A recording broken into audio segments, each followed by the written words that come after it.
지구상에서 가장 위험한 바다로 뛰어들 준비가 되셨나요? 농담입니다. 수영 장비는 선반에 다시 넣어두시고 멀리서 바라보는 것이 훨씬 더 안전해요.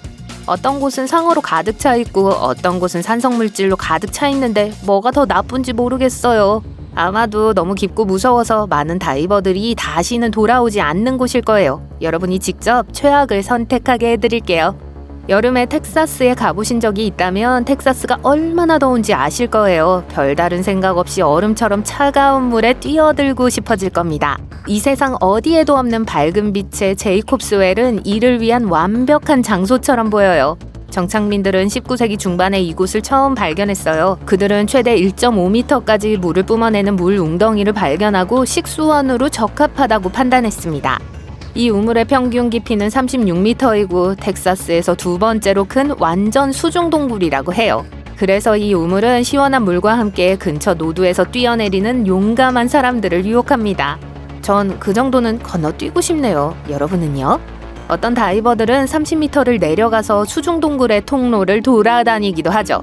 그리고 그들 모두가 이건 공원에서 하는 산책 같은 게 아니라고 말합니다.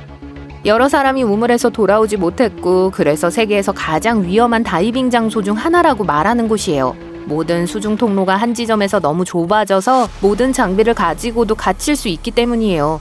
두 번째 문제는 동굴이 정말 깊다는 겁니다. 그리고 수면 위에서도 위험해요. 지름이 3.6m에 불과하고 주변에 바위가 많아서 허우적대다 다칠 수 있어요. 이 모든 이야기에도 불구하고 여전히 가고 싶은 마음이 든다면 특별한 허가를 받아야 합니다. 하와이의 하나카피아이 해변은 한번 가보고 싶은 마음이 드실 거예요. 완벽한 해변이라고 하면 떠오르는 곳이니까요. 하지만 실제로는 사전에서 위험이라는 단어로 등재되어야 마땅한 곳입니다. 그곳에 가면 물 밖으로 나오지 못한 수영객의 수를 보여주는 나무로 된 집게판을 볼 수 있어요. 80명 이상이 표시되어 있지만 비공식적인 숫자니까 더 많을 수도 있습니다. 이곳의 위험 요소는 매우 강한 이안류와 전혀 예측할 수 없는 높은 파도입니다. 이 지역에는 바다에 큰 암초가 없기 때문에 강한 해류를 막을 수 있는 건 아무것도 없어요. 모험을 즐기고 싶어서 물속에 뛰어들었다가 이안류에 휩쓸리게 되면 가장 가까운 안전한 해안은 10km 정도 떨어져 있기 때문에 생존할 확률이 매우 낮습니다. 게다가 해변이 너무 외진 곳이라 주변에 안전요원도 없으니 바다와 맞서는 건 오로지 여러분뿐이에요. 그리고 바다가 이길 확률이 더 높아요. 그렇기 때문에 하나카피아이는 숙련된 수영선수와 서퍼에게도 적합하지 않아요. 하와이가 해변이 부족한 곳은 아니니까 휴양지로 다른 곳을 선택해보시면 어떨까요? 게리 또는 프레이저 섬은 이름은 발음하기 어렵지만 다양한 야생동물과 멋진 풍경으로 가득한 곳입니다. 하지만 이 세계에서 가장 큰 모래섬으로 떠나기 전에 안전에 대해 먼저 이야기해보죠. 딩고는 이 섬을 돌아다니는 평범한 골든 리트리버가 아니에요. 예측하기 어렵고 자극하면 사람에게 위험할 수 있습니다. 따라서 그들의 주의를 끌지 않으려면 개에게 먹이를 주거나 상호작용을 해서는 안 되며 음식이나 기타 물건을 몸에 지니고 다니지 않아야 합니다. 그리고 절 믿으세요. 다음 위협은 키 큰 풀숲에 숨어있는 뱀이에요. 방문객들은 특히 밤에 표시된 산책로를 따라다니며 조심해야 해요. 주변에 독이 강한 거미도 있습니다. 물속 동물들을 피해 숨을 수 있다고 생각했다면 깜짝 놀라실 거예요. 백상아리와 황소상어가 여러분을 기다리고 있으니까요.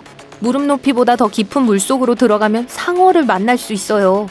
게다가 이곳은 해류가 매우 강하기 때문에 바다 상태가 빠르게 변하거나 실제보다 잔잔해 보일 수 있습니다. 만약의 사태에 대비해 여러분의 생명을 구해줄 안전 요원도 없으니까 스스로 위험을 감수하고 수영을 해야 해요. 휴대폰으로 도움을 요청할 수 있다고 생각하신다면 이곳에서 좋은 서비스를 받는 것에 너무 의존하지 마세요. 이곳 해안의 날씨는 예고 없이 갑자기 폭풍우와 강풍, 기온의 기복을 동반하며 변덕스럽게 변합니다. 오늘의 다음 목적지는 블루 라군입니다. 하지만 너무 기대하지 마세요. 아이슬란드의 멋진 스파가 아니라 영국에 있는 스파를 가려고 해요. 이곳에서 수영하는 건 표백제로 목욕하는 것과 같아요. 여러분 스타일은 아니죠? 저도 마찬가지예요. 당국은 그곳에서 수영하지 말라고 경고를 계속 발령하고 있어요. 한때 석회암 채석장으로 사용되었던 하퍼힐의 물은 아마도 영국에서 가장 위험한 물일 거예요. 열대처럼 보이는 이 푸른 바닷물은 석회암 침출로 인해 알카리성 pH 수치가 높지만 더운 날씨에도 수천 명의 사람들이 이곳을 찾아옵니다. 이곳을 방문하면 피부, 눈, 위장이 고마워하지 않을 거예요. 또한 콜드워터 쇼크를 경험하거나 자동차 잔해부터 일반 쓰레기에 이르기까지 수년 동안 이곳에 버려진 수많은 물건 중 하나에 부딪힐 수도 있습니다. 2020년 3월에는 상황이 더욱 심각해져 블루라군의 물을 검게 염색해서 수영을 즐기려는 사람들을 막기까지 했어요. 2014년 8월 튀니지의 사막 한가운데서 한 현지인이 호수를 발견했습니다. 그곳은 정말 덥기 때문에 여러분도 당장 뛰어들고 싶을 거예요. 이 새로운 수역은 신비한 호수라는 별명을 얻었고 실제로 큰 미스테리가 됐습니다. 수백 명의 사람들이 맑고 시원한 물에서 수영을 하기 위해 이곳을 찾았어요. 하지만 며칠 후 호수는 짙은 녹색으로 변했습니다. 지역 주민들은 이에 신경 쓰지 않고 계속 목욕을 했어요. 과학자들과 지질학자들이 이곳에 도착했을 때 그들은 호수가 정체되고 있다고 발표했습니다. 호수는 지하 하천에서 리프레시되지 않았고 비도 공급되지 않았어요. 그래서 물이 곰팡이가 피고 더러워졌죠. 호수에는 조류와 인체에 위험한 해로운 박테리아가 많았습니다. 과학자들은 또한 이 지역의 땅에 인산염 퇴적물이 있다는 걸 발견했어요. 이 물질은 썩을 수 있습니다. 하지만 그것도 사람들이 사막 한가운데 있는 호수에서 목욕하는 것을 막지는 못했어요. 이 호수가 어디서 왔는지는 여전히 미스테리입니다. 일부 전문가들은 폭우로 인해 땅의 구멍에 물이 찼다고 생각해요. 또 다른 인기 있는 이론은 지진으로 인해 호수가 형성됐다는 거예요. 지진 활동으로 인해 수면 위의 지각이 갈라졌을 겁니다. 그리고 지하 샘물이 그 틈새를 채웠을 거고요. 이론상으로 호수는 갑자기 나타났던 것처럼 언젠가 다시 물이 빠질 수 있어요. 그러니까 보고 싶으시면 서두르세요.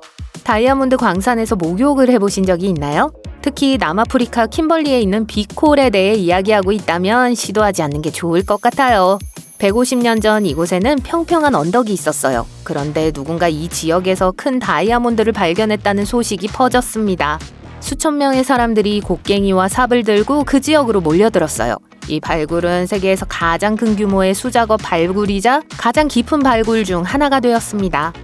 광산이 커지면서 물이 구덩이로 스며들고 벽에 암석이 경사면을 따라 흘러내렸습니다. 그들은 터널과 갱도를 이용한 지하 채굴로 전환해야 했어요. 비용이 너무 많이 들었기 때문에 약 2,720kg의 다이아몬드를 발견한 후 광산을 폐쇄하기로 결정했습니다.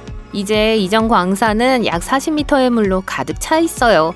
바닥이 보이지 않고 호수의 벽이 너무 가파르기 때문에 이곳에서 수영하는 건 정말 위험합니다. 그러니 다이아몬드는 다른 곳에서 찾는 게 더 나을 것 같네요.